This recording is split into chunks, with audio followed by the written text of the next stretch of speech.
भगवद गीता में भगवान कहते हैं, मेरा भक्त जो दूसरों की भलाई करने में लगा रहता है उसे कभी कोई नुकसान नहीं होता, न ही कल्याणकृत कश्चित दुर्गता तद्गच्छति। जो भलाई करने में लगा रहता है, जो किसी को हानि नहीं पहुंचाता, ऐसा व्यक्ति कभी हानि नहीं पहुंचाता।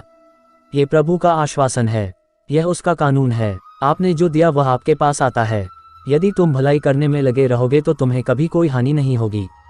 हम देखते हैं कि जो लोग अच्छा करने में लगे रहते हैं उनका बहुत दुर्भाग्य होता है, बहुत परेशानियां होती हैं, बहुत कष्ट होते हैं। ये भी एक कानून है, क्योंकि जिस भलाई में आप अभी लगे हैं वही आने वाले समय में, आने वाले दिनों में आपको हर नुकसान से बचाएगी। यह आपको एक शानदार भविष्य की गारंटी देता है। लेकिन यदि आपने अतीत में इस महान कानून का खंडन किया है तो कानून आपके खातों के निपटान की मांग करता है। कर्ज जमा हो गया है तो चुकाना ही पड़ेगा।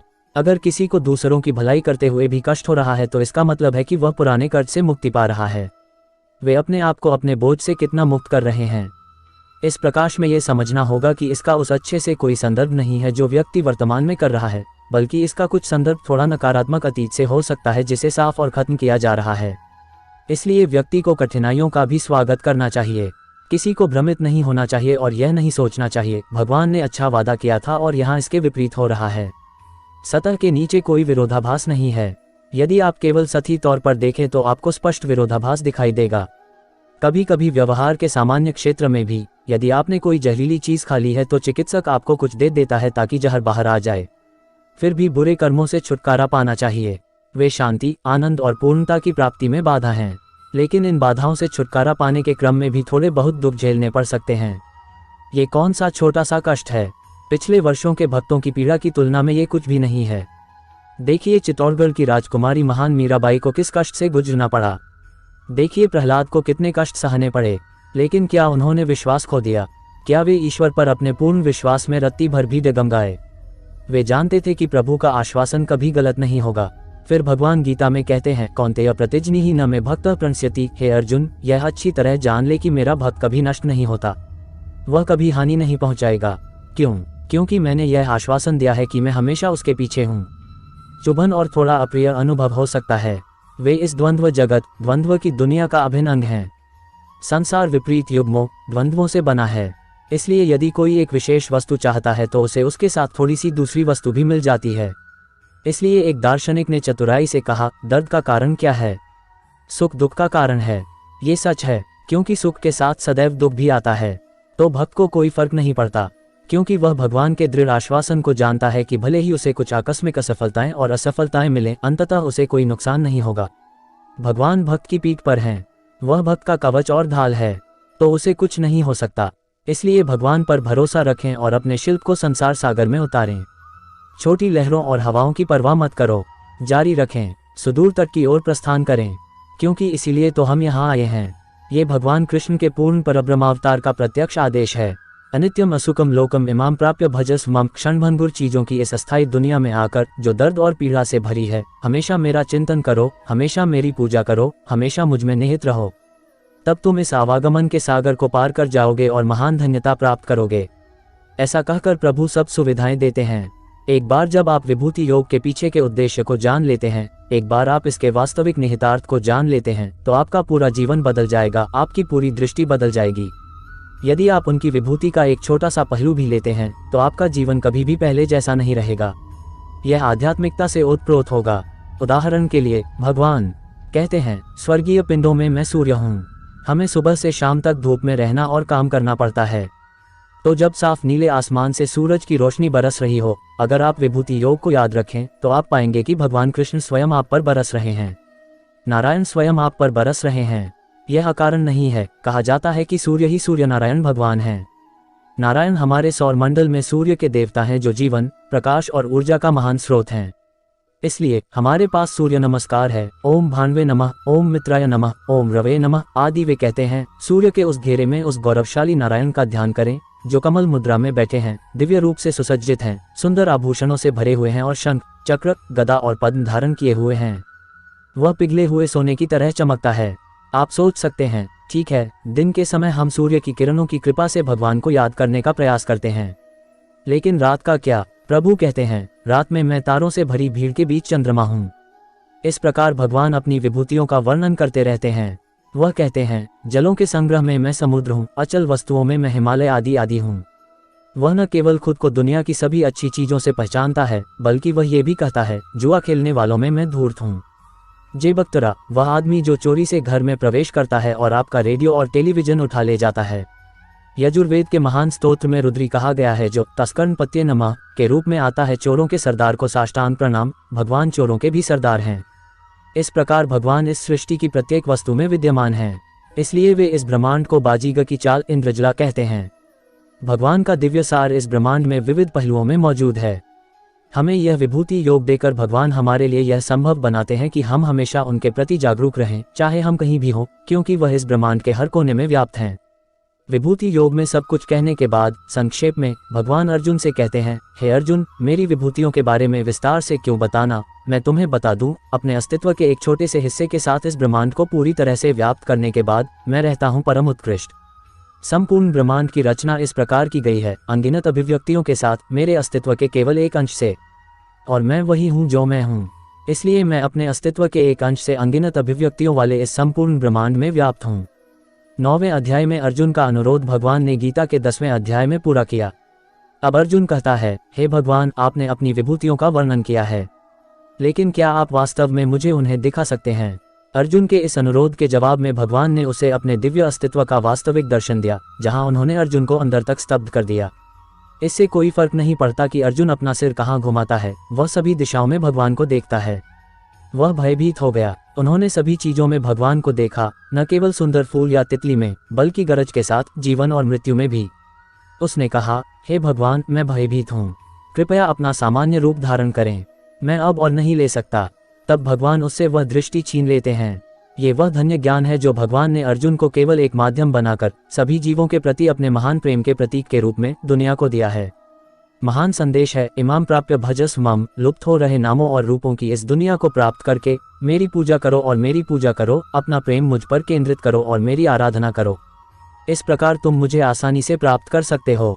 मेरी सच्ची महिमा, मेरा असली स्वरूप तपस्या, ध्यान और कठिन योगाभ्यास के माध्यम से नहीं देखा जा सकता है। यह आत्मत्याग और आत्मनियंत्रण से प्राप्त नहीं होता है, लेकिन यह मेरे प्रति शुद्ध भक्ति और सच्चे प्रेम से प्राप्त होता है। भक्तिभाव से पूजा अर्चना के माध्यम से मुझे पहचाना जा सकता है, मेरा अनुभव किया जा सकता है, भक्त मुझ में प्रवेश कर सकता है। सभी मार्गों से बढ़कर मैं तुम्हें ये रहस्य बताता हूँ कि भक्ति ही सबसे सरल मार्ग है। विशेषकर इस युग में, जहाँ इतनी अधिक व्याकुलताएं हैं, जहाँ जीवन का दबाव इतना अधिक है कि 50% लोगों में स्नायु संबंधी कमजोरी होती है, वेदांत की सच्चाई कैसे सामने आ सकती है? असंभव। ये केवल कोरी कल्पना और आत्मधोखा है। उसके लिए बहुत ही महान और सूक्ष्म बुद्धि, जैसे रेज तीक्ष्णता आवश्यक है। तभी आप माया के पर्दे को भेद सकते हैं। प्राचीन साधक ज्ञानोपदेश प्राप्त करने के लिए किस अनुशासन से स्वयं को तैयार करते थे? विवेक, वैराग्य, साम, दम, तितिक्षा, उपरति, श्रद्धा, समाधान और मुमुक्षुत्व में खुद को स्थापित करने के लिए उन्हें कितने कठोर अनुशासन से गुजरना पड़ा। इसलिए उपनिषद ज्ञान को सुनने के लिए खुद को पूर्व योग्यताओं से लैस करने में पूरा जीवन लग जाता है। यदि आप ऐसे अनुशासन से स्वयं को योग्य बना लेते हैं, हजारों में से एक, यदि आप इसके निहितार्थ को समझ लेते हैं, तो आप धन्य हैं। यह कोई मजाक नहीं है। आपको बार बार चिंतन करना होगा।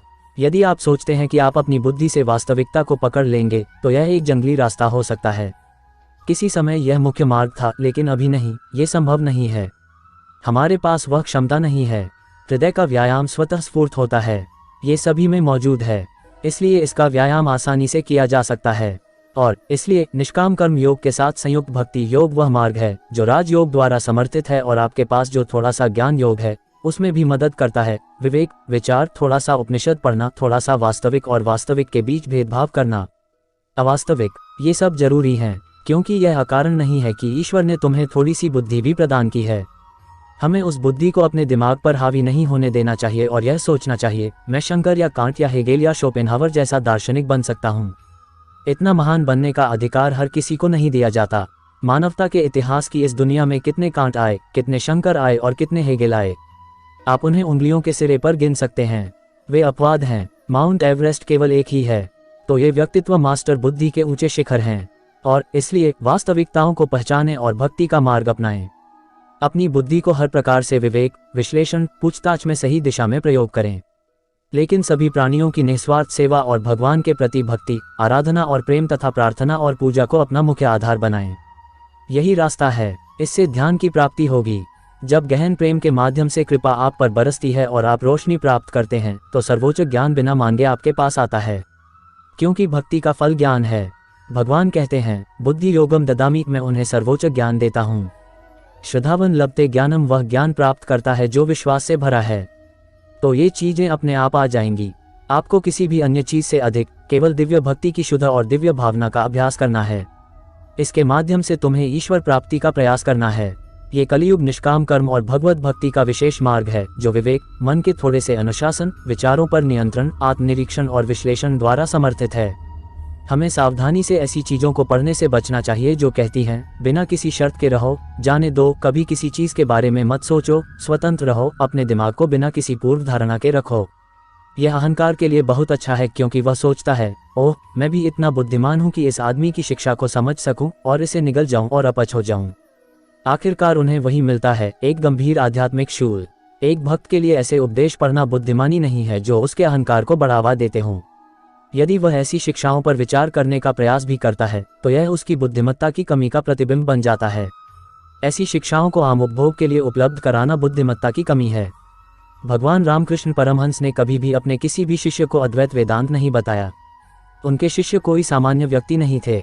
जब उन्हें एक या दो रत्न मिले जो इस प्रकार की शिक्षा के लिए उपयुक्त थे, तो उन्होंने ये सुनिश्चित किया कि जब वे उन्हें बुलाते थे और वेदांत ग्रंथ खोलते थे और उनसे बात करते थे, तो कोई और सुनने वाला न हो। जब वे उपदेश दे रहे थे, तभी कोई भक्त आ जाता तो वे तुरंत पुस्तक बंद करके रख देते। और यदि भक्त पूछते थे, ऐसा क्या है जो तुमने बंद कर दिया, तो रामकृष्ण कहते थे, नहीं नहीं नहीं, ये कुछ भी नहीं है क्या, ये हमारे बीच की बात है। इसलिए उन्होंने उन भक्तों से भक्ति, दिव्य नाम, प्रार्थना और इन सब के बारे में बात की, वेदांत के बारे में कभी नहीं। क्या रामकृष्ण मूर्ख थे? कभी नहीं। वह आधुनिक पुनर्जागरण, वैदिक धर्म के पुनरुद्धार के अग्रदूत थे। ऐसी वैदिक शिक्षा उन्होंने सभी टॉम, डिक और हैरी को नहीं दी। और इसलिए अपने स्वाध्याय में हमें खुद को केवल उसी तक सीमित रखना चाहिए जो हमारे द्वारा चुने गए मार्ग में सबसे बड़ी मदद करेगा। अनावश्यक चीजों को लाने की कोशिश करने और हमारे दिमागों को अव्यवस्थित करने और खुद को परेशान करने और हमारे विश्वास को हिलाने और हमने जो थोड़ा सा आधार कवर किया है उसे खोने का कोई मतलब नहीं है। भक्त को धनुष से निकले तीर की तरह लक्ष्य की ओर जाना चाहिए, कभी इधर या उधर नहीं भटकना चाहिए। परम सत्ता की ओर बढ़ने का यही तरीका होना चाहिए।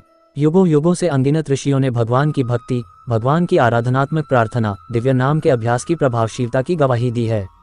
इसलिए ऐसी स्थिति होने पर किसी को यह नहीं सोचना चाहिए कि यह कोई गौण चीज है, कोई गौण चीज है। ईश्वर चेतना की प्राप्ति के लिए भक्ति अभी भी सर्वोपरि मार्ग है। अगर हमें अपने पैरों में चुभे कांटे जैसी किसी नुकीली चीज को निकालना हो, तो हम सुई जैसी नुकीली चीज का इस्तेमाल करते हैं और उसे बाहर निकालते हैं। तो यदि आप कहते हैं, आप क्या मूर्खतापूर्ण काम कर रहे हैं, तुम्हें पहले ही कोई नुकीली चीज चुभ चुकी है, तुम फिर से एक और नुकीली चीज का उपयोग क्यों कर रहे हो? क्या जवाब दिया जा सकता है? यह आवश्यक है। इसलिए यदि भक्ति, प्रार्थना और पूजा मन को कंडीशनिंग कर रही है, तो ये कंडीशनिंग हमें बाहर निकालने के लिए आवश्यक है। जिस अन्य कंडीशनिंग में हम पले बड़े हैं, उसे हमसे बाहर निकाल दें। इस गलत कंडीशनिंग, झूठी कंडीशनिंग को नष्ट करने के लिए हमें खुद को इस नई चेतना के अनुरूप ढालना होगा। मैं भगवान की संतान हूँ, मैं प्रभु का सेवक हूँ, मैं प्रभु का प्रिय हूँ। स्वयं को केवल परमात्मा के संबंध में जानो, यहाँ की किसी भी चीज के संबंध में नहीं। जब यह नई पहचान आप पर हावी होने लगती है, तो दूसरी झूठी पहचान धीरे धीरे गायब हो जाती है। इसलिए खुद को गलत, आध्यात्मिक, स्थूल, सांसारिक कंडीशनिंग से मुक्त करने के लिए एक अधिक सकारात्मक आध्यात्मिक कंडीशनिंग आवश्यक है जिसमें हम फंस गए हैं। ये तुम्हारा बंदी गृह है। इस जेलखाने से खुद को आजाद करने के लिए हमें अपने अंदर एक नई चेतना, एक नई स्थिति, एक नई पहचान जगानी होगी। और वह पहचान है, मैं प्रभु का हूँ। हे प्रभु, मैं तेरा हूँ, सब कुछ तेरा है, मैं तेरा बच्चा हूँ, मैं तुम्हारा निकटतम और प्रियतम हूँ, तू मेरा आश्रय है। ये केवल आध्यात्मिक पहचान है, ईश्वरीय शाश्वत अस्तित्व के संबंध में किसी के रूप में स्वयं की जागरूकता, जो हमें सांसारिक पहचान के बंधन से मुक्त करती है जो सांसारिक रिश्तों से उत्पन्न हुई है। भक्ति का मार्ग अपनाओ, अपने प्रियतम पर, जो आपका अपना है, उस पर अपने दिल का प्यार लुटाएं और प्रार्थना, पूजा और भगवान के निरंतर प्रेमपूर्ण स्मरण, दिव्य नाम का अभ्यास और उनका ध्यान करते हुए अपनी भक्ति का अभ्यास करें। तो ज्ञान द्वारा समर्थित सेवा और भक्ति आपको उच्चतम ज्ञान प्रदान करेगी। ये श्री गुरुदेव स्वामी शिवानंद जी महाराज एवं महान संतों का आश्वासन है। ये सत्य के पिछले खोजकर्ताओं का अनुभव भी है। आइए हम जगत गुरु भगवान श्री कृष्ण के महान आदेश या उपदेश को सुने। अनित्यम असुकम लोकम इमाम प्राप्य भजस मम। जब भगवान यहाँ कहते हैं मेरी पूजा करो, तो उनका अर्थ शाश्वत सत्ता, निरपेक्ष, सर्वोच्च सार्वभौमिक सत्ता की पूजा है। यह उस चेतना के बारे में है जिसके बारे में भगवान बात करते हैं। यदि तुम इस प्रकार अपने आप को उनका भक्त बनाओगे तो तुम्हें ज्ञान प्राप्त होगा। तुम्हें कोई हानि नहीं पहुंच सकती और तुम कभी नष्ट नहीं होगे। अब तुम्हें और क्या चाहिए? प्रभु ने स्वयं आपसे कुछ करने को कहा है। वह विश्वास दिलाता है कि यदि आप ऐसा करते हैं तो आप उसके प्रिय हैं और आपको कभी कोई नुकसान नहीं होगा। यहोवा तुम्हारा कवच और ढाल होगा। तुम्हें परमगति की प्राप्ति होगी। किसी भी अन्य चीज से अधिक भक्त हमेशा दिव्य प्रेम के माध्यम से भगवान के साथ जुड़ा रहता है। इस महान ग्रंथ में भगवान के प्रति इस दिव्य प्रेम की महानता पर जोर दिया गया है। भगवान आप सबका भला करे।